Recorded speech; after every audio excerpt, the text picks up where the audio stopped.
This project is home security system using GSM. Here audio connections are Arduino and its data board along with power supply and 16x2 LCD. GSM modem connected to Arduino through UART.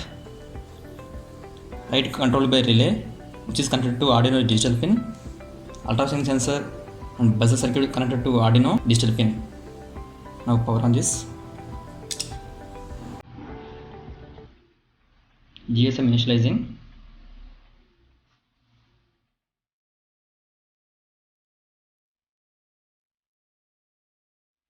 On LCD it is asking send a message to store mobile number.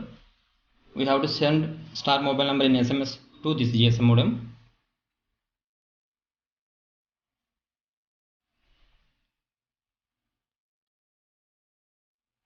Mobile number registered.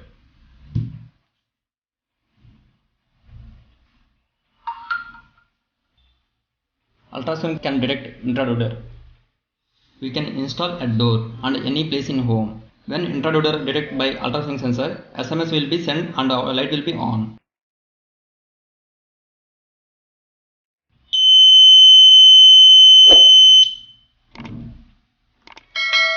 On LCD, S means SMS sending.